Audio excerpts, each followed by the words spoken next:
সকলোকে স্বাগতম জনাইছো এনএম ষ্টাডি সাইট ইউটিউব চেনেলটোলৈ যেহেতু এডিআৰই 3.0 অহা কথা কৈছে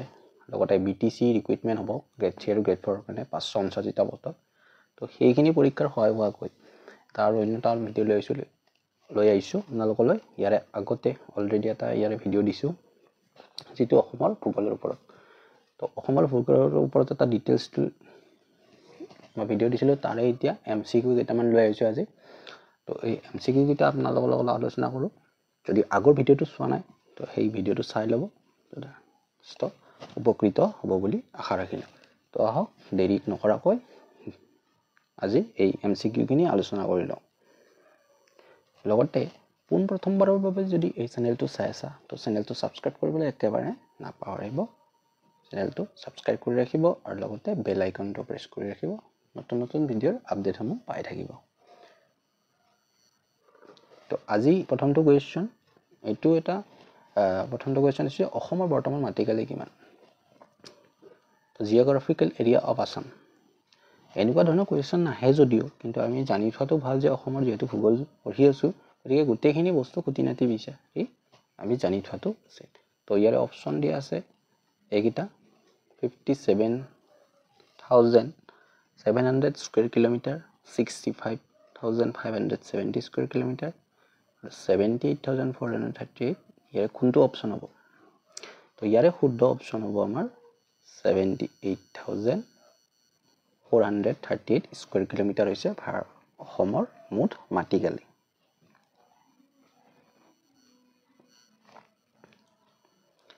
নেক্সট কোৱেশ্চনটো উদিছে যে অসমৰ মুঠ সাক্ষৰতাৰ হাৰ কিমান 85.10 শতাংশ হ'ব নে 72.19 শতাংশ নে 69.05 শতাংশ নে 70.02 শতাংশ ইয়াৰে শুদ্ধ অপচন হ'ব 72.19 শতাংশ এইটো হৈছে আমাৰ সেন্সাস যেটো 2011 ত হৈছিল হিয়াৰ আধাৰতে এইটো হৈ আছে বৰ্তমান যেহেতু আৰু নতুনকৈ আমাৰ সেন্সাস হোৱা নাই তো সেই ডাটাখিনিকে আমি শুদ্ধ হিচাপে মানি লৈ তো 72.19% অসমৰ মুঠ সাক্ষৰতাৰ হাৰ অসমৰ আটাইতকৈ উচ্চতম শৃংগটোৰ নাম কি কৰিব পাৰে তেৰিয়াও হ'ব লাইকে মহাদেউ কৌকাহা নে তেইপিবাং ইয়াৰে শুদ্ধ অপচন হ'ব আমাৰ লাইকে কোড আছে আমাৰ বৰাইল লেঞ্জত আমাৰ লাইকে শৃংগটো আছে আৰু অকলতকৈ উচ্চতম শৃংগ হৈছে লাইকে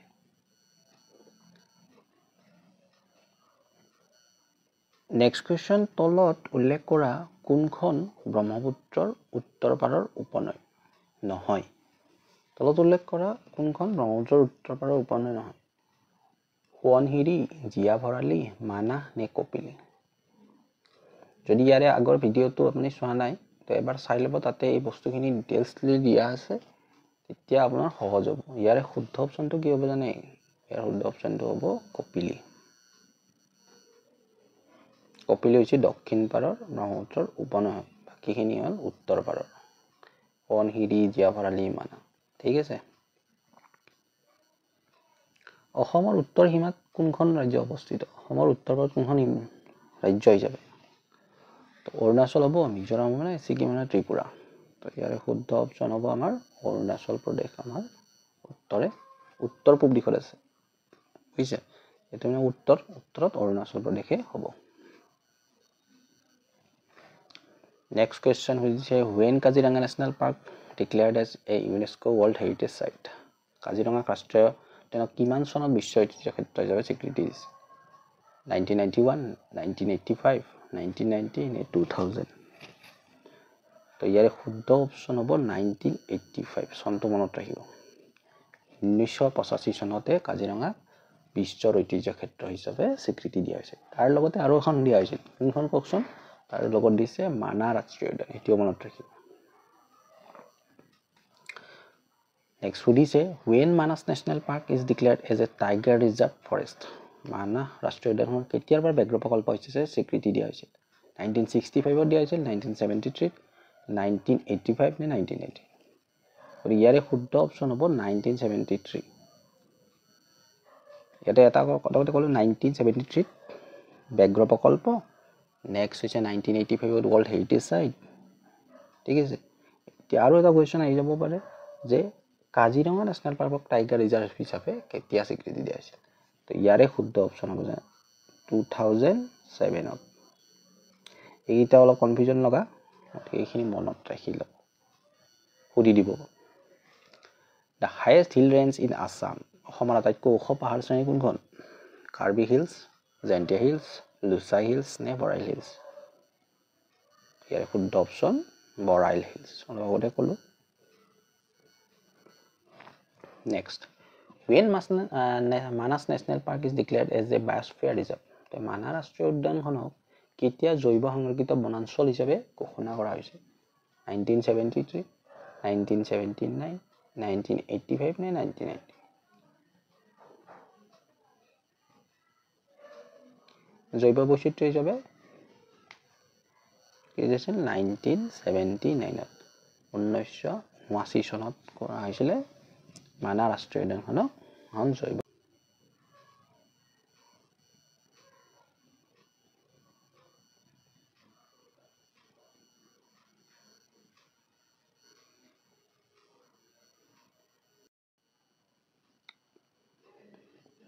ক্ষমা কৰিব ইয়াৰে কোৱেশ্চনটো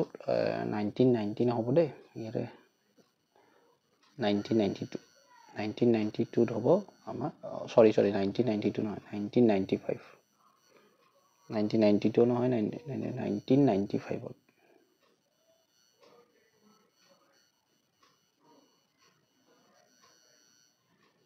1995 আমাৰ ডিব্ৰু চৈখোৱাখনক এখন বায়োস্ফিয়াৰ ৰিজাৰ্ভ হিচাপে স্বীকৃতি দিয়া হৈছিল Nameri National Park is situated which district of Assam? Nameri ৰাষ্ট্ৰীয় উদ্যানখন অসমৰ কোন জিলাত অৱস্থিত? শিৱসাগৰ, ধেমাজি, তিনচুকীয়া নে Sonitpur? Nameri National Park. Nameri National Park নহয়, Nameri ৰাষ্ট্ৰীয় উদ্যানক কোৱা হৈছিল আমাৰ আছে সৰি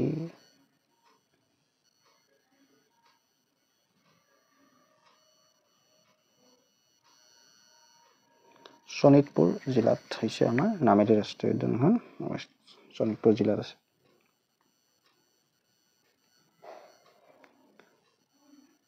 নেক্সট হৈছে Garampani wild life sanctuary is situated in which district of Assam Garampani অভয়াৰণ্য অসমৰ কোন জিলাত অৱস্থিত কোকৰাঝাৰ কাৰ্বি আংলং দৰং নে গোলাঘাট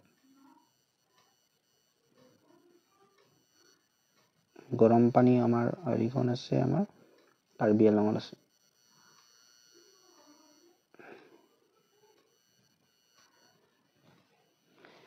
তো এইখিনি আছিল যে হেৰি নেক্সট ইয়াতে ওয়াইল্ড লাইফ সেঞ্চুৰী কেইখনমান কোনখন ক'ত আছে তো আহে পৰীক্ষাত গতিকে তাৰ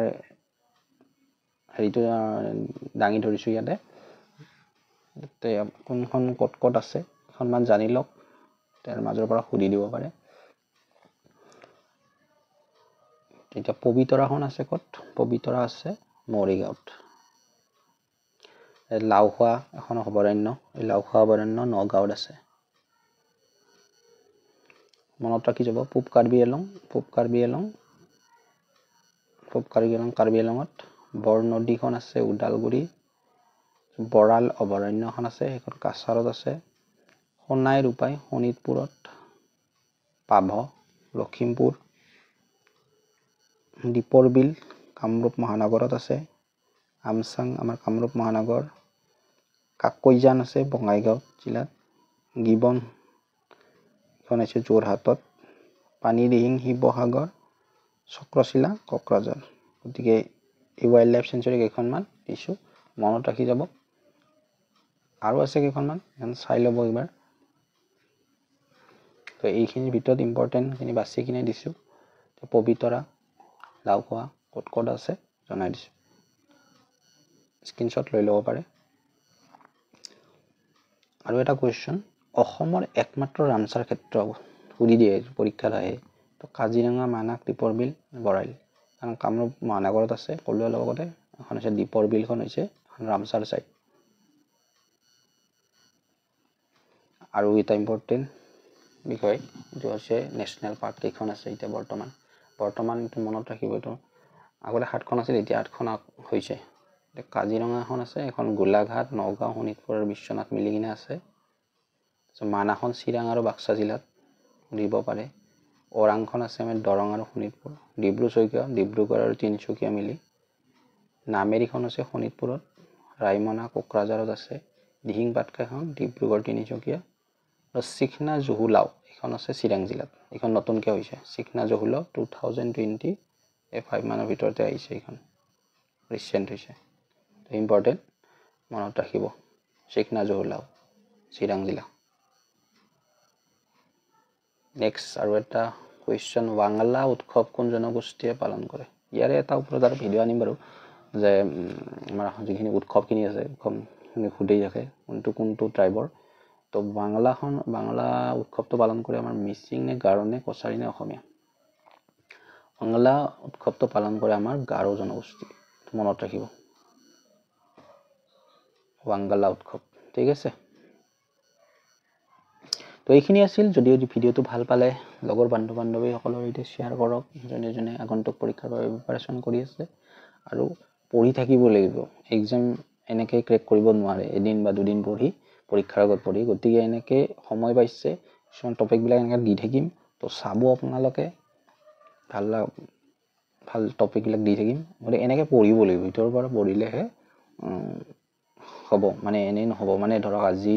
1 ঘণ্টা 2 ঘণ্টাকৈ যদি ডেইলি আপুনি দিয়ে তেতিয়াহে এনেকুৱা ধৰণৰ হেৰি হ'ব এতিয়া টাফ হৈ আছে এক্সামবিলাক যথেষ্ট টাফ হৈ আহিব তো প্ৰিপাৰেচন কৰি থাকক শৰীৰ সুস্থ ৰাখক সব ঠিক হ'ব তো ধন্যবাদ জয় অসম আজিলৈ এইখিনি